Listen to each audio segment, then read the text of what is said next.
and good morning, afternoon, or evening to everyone, depending on what part of the world you're in. Again, thanks for joining us for our Skull to Sacrum 2020 virtual course. I'm glad you're with us. My discussion today will be on rod application and correction maneuvers from a posterior approach for adult spinal deformity. My disclosures. So fundamentals that I apply in deformity correction maneuvers include applying my rod from cephalad to caudad when not instrumenting to the sacrum and pelvis. Conversely, when I'm instrumenting to the sacrum and pelvis, I apply my rod from caudad to cephalad. You'll see that in several cases I'm going to highlight. Importantly, my first correction maneuver is always based on sagittal plane correction. The second maneuver on coronal plane, and lastly, the axial plane. I always think in that order, my rod application and force application. In addition, something that I've learned over time is locking in the sagittal plane correction on one side does not change the sagittal alignment overall, no matter what you do on the contralateral side. So that's why it's important to lock in your sagittal alignment with your initial maneuver. So I'm going to highlight 3 adult idiopathic scoliosis cases here that I think hopefully will bring home the points and these fundamentals that I would like to present to you today. So the first is a double major adult idiopathic scoliosis treated with a T4 to L4 posterior spinal fusion. Here's the upright AP and lateral x-rays, a 60-degree thoracic, 80-degree lumbar curve. You see the thoracolumbar kyphosis in between and the thoracic lordosis in the sagittal plane. So the supine image in the middle kind of shows some correction, but still relatively stiff curves. So those yellow arrows point to the levels I'm going to do my posterior column osteotomies to loosen up the spine in the front of the plane, frontal plane, and also the sagittal plane. So my first rod application is going to be on the left side. Here, basically, I grab the rod on top and then I cantilever and push the rod down on the left side to correct the thoracolumbar kyphosis and also improve the scoliosis. Next, on that same rod, I have reduction screws in the main thoracic region to lift up and posteriorly medially translate the thoracic apex for both scoliosis correction and the production of thoracic kyphosis. Next, on that same rod, I do thoracic concave distraction and thoracolumbar convex compression, again, to correct the sagittal plane into thoracic kyphosis and removing kyphosis in the thoracolumbar junction and slightly increasing it in the lower lumbar spine. Next, I do some in situ coronal contouring to optimize the coronal alignment in both the thoracic and lumbar region. And lastly, I add my right-sided rod now, and really the only maneuver I'm going to do there is some apical translation and derotation with reduction screws for the concavity of the lumbar curve. Lastly, I do some compression of the thoracic convexity and distraction of the lumbar concavity on the right side, again, appropriate for the sagittal plane realignment. And the last thing I do is to horizontalize L3 and L4. I compress up on the left-sided screws and distract down on the right-sided screws, again, in order to completely horizontalize L3 and L4 and center that on the sacrum. So here's the 2-year postoperative radiographs showing near perfect coronal realignment and improved sagittal realignment both in the thoracic spine for creating kyphosis and removing the thoracolumbar junctional kyphosis as well. And the clinical photos highlights the 3-dimensional correction of the trunk as well, especially on the axial views. Second case is a larger, older adult idiopathic thoracolumbar and lumbar scoliosis treated with a T3 to sacrum, posterior column osteotomies, TLIFs, and a 2-rod This 62-year-old female presented with this 42-degree thoracic, 102-degree major thoracolumbar curve, and 58-degree structural lumbosacral curve. See, the sagittal plane alignment is reasonable regionally and globally. So the first thing I'm going to do is T-lifts at the lower 3 levels. You see she has actually 6 lumbar vertebrae, so I'm doing T-lifts at L4, 5, 5, 6, and 6, 1. And these are not only for fusion, but for correction as well. I'm going to try and push the cages into the concavity of the left-sided curve, lumbosacral region, again, to optimize, try and horizontalize L4 to sacrum as much as possible. Then I'm going to additionally do posterior column osteotomies to release the main thoracolumbar curve obviously, which is quite stiff and large in its magnitude. So here now we're going to apply our instrumentation, our rods. The first rod applied is going to be the right-sided rod, and I'm going to apply it again distally, connecting into the S2AI screw. Then I'm going to capture S1, L5, L6, and L5 and start compressing down on the right side. Again, that creates a little bit of lumbosacral lordosis and also starts to horizontalize L4, L5, and L6.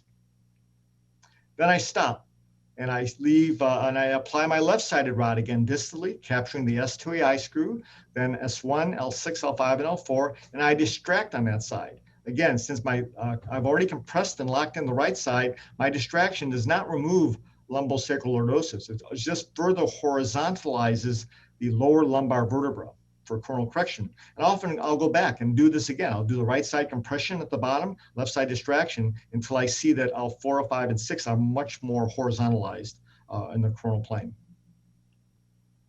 Then I continue on with my left-sided rod and push it down for cantilever correction of the main thoracolumbar curve. Again, to push the rotation down, push the coronal plane more to the side over medially, and then start capturing that rod also in the top part of the thoracic construct.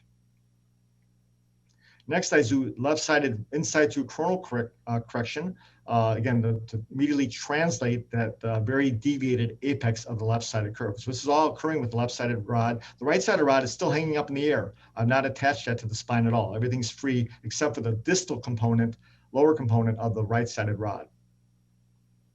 Now I take the right-sided rod and capture the apical reduction screws on the concavity and pull, translate, and derotate the lumbar apex to the right-sided rod.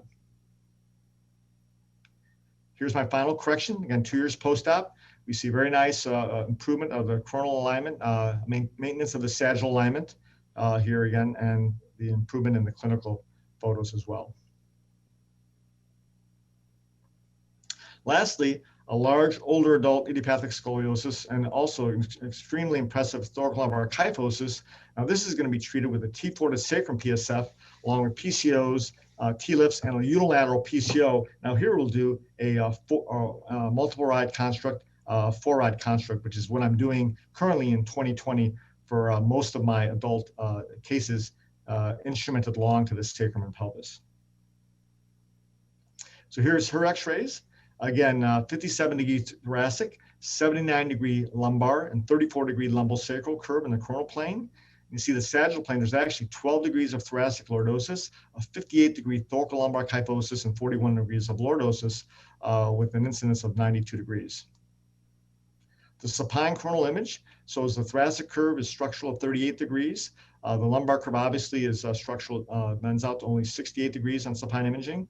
And the lumbosacral fractional curve is also structural at 28 degrees. So all these curves have to be corrected, obviously, in the coronal plane. In the sagittal plane, the thoracolumbar kyphosis corrects a bit, but is still quite rigid and relevant at 48 degrees from T10 to L2 in its sagittal kyphotic alignment. So again, I'm going to do interbodies, T-lifts at the bottom of the construct, and PCOs throughout the entire thoracolumbar and lumbar region. And here, the only difference, I'm going to do a unilateral L2 PSO, since L2 is the apex of both the coronal scoliosis and the thoracolumbar kyphosis. So as you'll see, that's going to help me, that carpentry is going to help me correct the malalignment as well, 3-dimensionally. So my force application from a rod and perspective and force application perspective begins again with the right-sided rod attached distally into the S2AI screw. Then I capture S1, L5, and L4, those screws, then I compress those together. So I compress into the lumbosacral region, which again, both creates a bit of lumbosacral lordosis and also starts to horizontalize L4 and L5 on the sacrum. Then I stop, and I take my left-sided rod, engage it distally into the capturing the S2AI screw, S1, L5, and L4, and I distract on that side again. Since my right-sided rod is already locked down, I'm not taking away lordosis distally. All I'm doing is further horizontalizing to try and get L3, L4, and L5 level on the sacrum. And again, I'll go back and do this back and forth. So I'll go back to the right side, compress a bit, go back to the left side and distract. Obviously, you have to be very careful so you don't loosen your screws. But this will work very nicely, always applying the convex compression forces first before you apply the concave distraction forces because of sagittal plane realignment. Next, again, I'm going to take the left-sided rod and cantilever and push that rod into the thoracolumbar kyphosis to push the apex of that kyphosis ventrally, again, correcting the kyphotic thoracolumbar junction, and also pushing the scoliosis more medially. And again, I'll capture that rod cephalad, but I'm not going to capture the apex because I have work to do for the main thoracic lordoscoliosis. I secondarily also will compress the thoracolumbar convex side on the left side, you see, which will further improve both the scoliosis and the kyphosis of the thoracolumbar junction. So that's 3B. So 3A is the cantilever maneuver on the left-sided rod. 3B is the convex compression maneuver of the thoracolumbar junction through the screws periapically. Now, my next maneuver is going to be restoration of thoracic kyphosis, again, with reduction screws of the thoracic apical area to a kyphotically contoured left-sided rod where I pull the spine posteromedially, again, to both remove the scoliosis, but more importantly, create thoracic kyphosis. Lastly, I'm going to attach the right-sided rod to the top and then do some compression forces on the right-sided rod, again, to further correct the scoliosis since the kyphosis is already locked in from correction of the left-sided rod. Now I'm going to put my third rod in, which again is going to be a medial concave rod on the lumbar spine that's going to further translate and derotate the lumbar apex through reduction screws. They're going to pull the apex of that rod.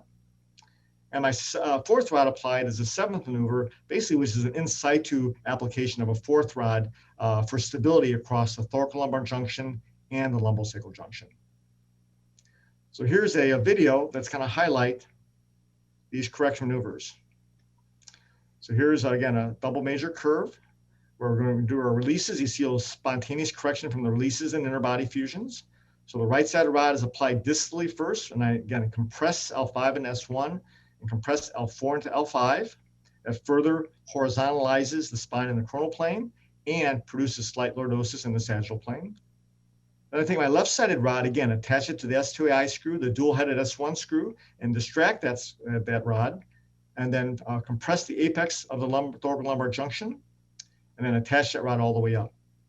See, the purple screws are the dual-headed screws, which help align the four-rod construct. The third rod, again, goes in the concavity of the lumbar curve using reduction screws to pull that to the apex of the third rod on the right side of the spine. And the fourth rod is going to be an in situ rod, again, capturing the dual-headed screws and the thoracolumbar junction above down to S1. You see, I always offset going from 2 to 3 to 4 rods as I go from cephalad to caudad. So make sure I don't have a transition of just 2 rods to 4 rods. So here's the final x-rays, again, following this T3 to sacrum procedure with an L2 unilateral. PSO unilateral means I only take the convex pedicle out on the left side. I don't take the concave pedicle out. So it's a complete laminectomy with a convex pedicle excision and vertebral body decancellation and partial posterior wall removal. I don't touch the concave side, but by compression and cantilever, you can get very nice, you see near complete correction of the scoliosis and very nice correction of the thoracolumbar kyphosis. And you see also restoration of more physiologic thoracic kyphosis as well.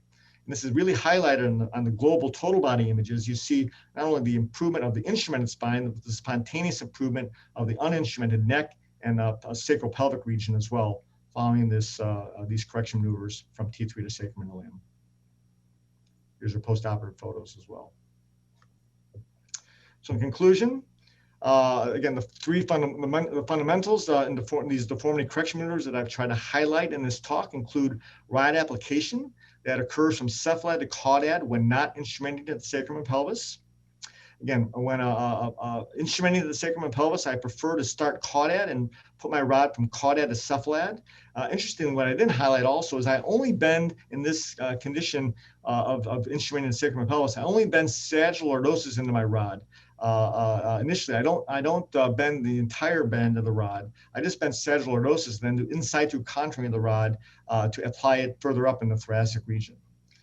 Again, my first correction maneuver is always based on the sagittal plane correction, second on the coronal plane, and third on the axial plane. That refers to both my rod application and the force application on that rod. Is always sagittal first. I'm always thinking sagittal plane first, and then coronal plane second, axial plane third.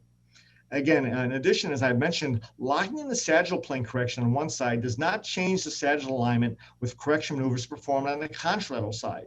It only helps with coronal plane realignment. And that's, again, it's highlighted at the distal end, caudal end of constructs going to the sacrum ilium, where we compress the lumbosacral junction on the right side, which helps lock in lordosis. When we distract on the contralateral side, we don't take away lordosis. That's already locked in on one side. So that's another key maneuver. That's why you always want to pay attention and oblige the sagittal plane first and then the coronal plane second when doing any instrumentation correction maneuvers for spinal deformity.